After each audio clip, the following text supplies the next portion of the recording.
Thirunelli government ആശ്രമ school ഇന്ന് വിധിയെഴുതി. എല്ലാ ബൂത്തിലും 100% വോട്ടുകൾ രേഖപ്പെടുത്തി. സ്കൂൾ ലീഡർ സ്ഥാനത്തേക്ക് മത്സരിച്ച മറ്റു 3 പേരെ പിന്തള്ളി വമ്പിച്ച ഭൂരിപക്ഷത്തോടെ സുജിത വിജയിച്ചു. സിനിമാ താരം റോഷ്മിത റോയ് ക്യൂ നിൽക്കാതെ വോട്ടിംഗിനെത്തിയത് സംഘർഷത്തിനിടയാക്കി. പോളിംഗ് ബൂത്തിൽ നിന്നും നമ്മുടെ പ്രതിനിധി ഭവിഷ്യ ചെയ്തു. ഭവിഷ്യ, എന്തൊക്കെയാണ് അവിടുന്ന് ലഭിക്കുന്ന പുതിയ വിവരങ്ങൾ? അക്ഷയമാരൻ, ഞാനിപ്പോൾ തിരുനെല്ലി ആശ്രമ സ്കൂളിന്റെ മുന്നിലാണ് നിൽക്കുന്നത്. ഇവിടെ പോളിംഗ് ആരംഭിച്ചിരിക്കുകയാണ്. രാവിലെ മുതൽ നല്ല തിരക്കാണ് ഇവിടെ അനുഭവപ്പെടുന്നത്. പ്രതികൂല കാലാവസ്ഥയിലും വോട്ടിങ്ങിനെത്തിയ നീണ്ട നിര തന്നെ നമുക്കിവിടെ കാണാൻ സാധിക്കും.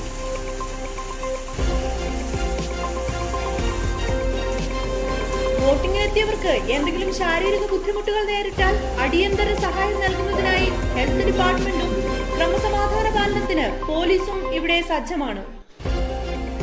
അക്ഷയമാരൻ, മറ്റൊരു കാര്യം പറയാനുള്ളത്, ഇവിടെ വോട്ട് സ്വാധീനിക്കാൻ എത്തിയ ചില പ്രവർത്തകരെ നാട്ടുകാർ കൈകാര്യം ചെയ്യുകയും അത് ചെറിയ സംഘർഷത്തിലേക്ക് വഴിവെക്കുകയും ചെയ്തു.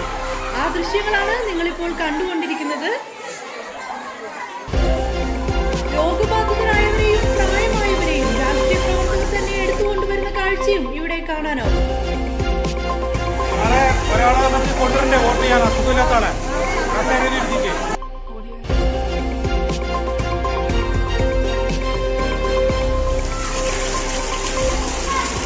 അക്ഷയമാരൻ, ഒരു പ്രധാനപ്പെട്ട കാര്യം, പ്രശസ്ത സിനിമാ നടി റോഷ്മിത റോയ് ഇവിടെ എത്തിയിട്ടുണ്ട്.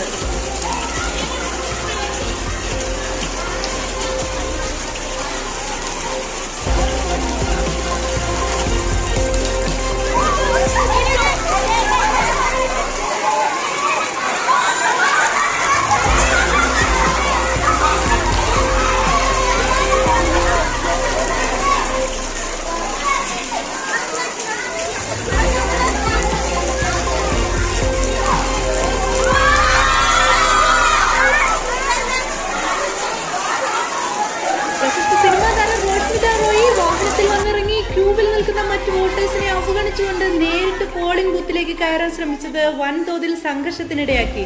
പോലീസിന്റെ കൃത്യസമയത്തുള്ള ഇടപെടൽ കൊണ്ട് സംഘർഷം ഒഴിവാക്കുകയും റോഷ്മിത റോയ് ക്യൂവിൽ നിന്നുകൊണ്ട് തന്നെ വോട്ട് രേഖപ്പെടുത്തി മടങ്ങുകയും ചെയ്തു.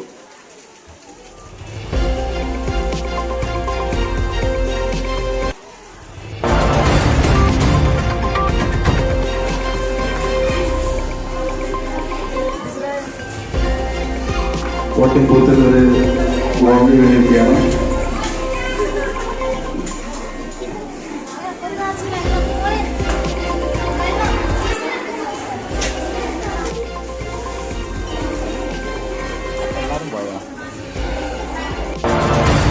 അക്ഷയമാരൻ, മറ്റൊരു പ്രധാനപ്പെട്ട കാര്യം, വോട്ടിങ്ങിനിടെ വോട്ടിംഗ് യന്ത്രം തകരാറുണ്ടാവുകയും വോട്ട് ചെയ്യാനെത്തിയവർ പ്രിസൈഡിംഗ് ഓഫീസർക്കെതിരെ വാക്കേറ്റവും ബഹളവും ഉണ്ടാവുകയും പോലീസ് ഇടപെട്ട് സംഘർഷാവസ്ഥ പരിഹരിക്കുകയും ചെയ്തു.